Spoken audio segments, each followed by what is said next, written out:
আজিৰ এই যি অনশন কাৰ্যসূচী OPS পুনৰ প্ৰতিষ্ঠাৰ দাবীত সম্পূৰ্ণ সমৰ্থন আগবঢ়াইছোঁ আৰু ৰাজ্য চৰকাৰলৈ অনুৰোধ জনাইছোঁ যে OPSটো আমাৰ ৰাজ্যৰ কৰ্মচাৰীসকলৰ OPS পুনৰ প্ৰতিষ্ঠাইহে ৰাজ্যিক কৰ্মচাৰীসকলৰ ভৱিষ্যত সুৰক্ষিত কৰিব। এটা সাধাৰণ কথা সকলোৱে বুজিব,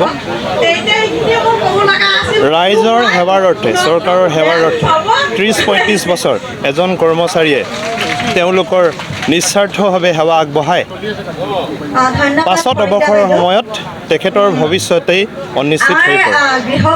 কিন্তু এজন চৰকাৰী প্ৰতিনিধি সাংসদ নাইবা বিধায়ক 5 বছৰৰ কাৰণে হৈ আহে নাইবা 1 মাহৰ কাৰণেও যদি থাকি যায় তেতিয়াহ'লে তেখেতসকলে OPS ব্যৱস্থাত পেঞ্চন লাভ কৰে। সেইটো এটা অযুক্তিকৰ কথা নহয় জানো? এইটো অন্যায় কৰা হৈছে ৰাজ্যিক কৰ্মচাৰীসকলক নাইবা দেশৰ কৰ্মচাৰীসকলক। যদি তেখেতসকলে পুৰণি পেঞ্চন আঁচনিত পেঞ্চন লৈ আছে 35 বছৰ তেখেতসকলৰ কাৰণেই দেহে কেহে খাটি থকা তেখেতসকল সেইসকল ৰাজ্যিক কৰ্মচাৰীক অনিশ্চিত ভৱিষ্যতৰ কাৰণে ৰাজ্য চৰকাৰ নাইবা কেন্দ্ৰীয় চৰকাৰসমূহে ঠেলি দিছে। গতিকে ৰাজ্যৰ চৰকাৰক মই অনুৰোধ জনাওঁ তেখেতসকলেও লৈ থাকক আৰু আমাৰ ৰাজ্যৰ কৰ্মচাৰীসকলক নাইবা দেশৰ কৰ্মচাৰীসকলকো এই পুৰণি পেঞ্চন ব্যৱস্থা প্ৰদান কৰক। কাৰণ পুৰণি পেঞ্চন ব্যৱস্থাইহে কৰ্মচাৰীৰ ভৱিষ্যত সুৰক্ষিত কৰিব। কাৰণ একদম সাধাৰণ কথা, আগৰ পে' কমিশ্যনসমূহে কৈছে যে এটা পৰিয়াল চলিবৰ কাৰণে মিনিমাম 25,000 পৰা 30,000 টকাৰ প্ৰয়োজন আছে। সেইটো সময়তে 2016 চনৰ মানৰ সেইটো এটা এজামশ্যন মানে কেলকুলেশ্যন।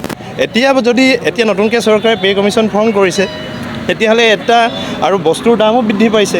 গতিকে তেতিয়াহ'লে এটা পৰিয়াল চলিবলৈ এটা মানুহক কিমান দৰকাৰ হয়? এটা পৰিয়ালক নাই বুলি 40,000 পৰা 50,000 টকা।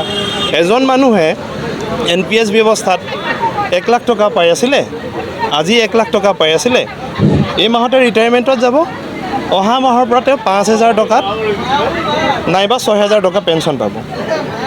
সেই পৰিয়ালটো কেনেকৈ চলিব? আপোনালোকে যুক্তি সহকাৰে ৰাজ্যৰ আমাৰ যিমান বিদ্যান সমাজ আছে, আমাৰ কৰ্মচাৰী সংগঠন আছে, ছাত্ৰ সমাজ আছে, আপোনালোক হতাশ হৈ আমাৰ সাংবাদিক সমাজ আছে, আপোনালোকে সকলোৱে অনুধাৱন কৰক আৰু এইটো যে যুক্তিপূৰ্ণ দাবী কৰ্মচাৰীৰ মাজত সেইটো চৰকাৰৰ ওপৰত আপোনালোকে এটা পজিটিভ দৃষ্টিভংগীৰে উপস্থাপন কৰক। ধন্যবাদ।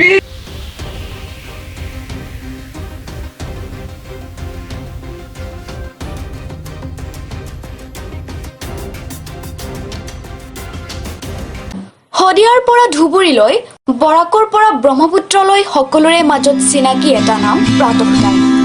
থলুৱা ভাষা, কৃষ্টি আৰু সত্য বাতৰিৰ আধাৰত প্ৰতিষ্ঠিত খবৰ প্ৰাতঃ টাইমৰ প্ৰতিটো বা বাতৰি পুংখানুপুংখভাৱে চাবলৈ Facebook, YouTube, website, Twitter, Instagram আৰু ব্লগাৰ পেজত লাইক আৰু ফ'ল' কৰক।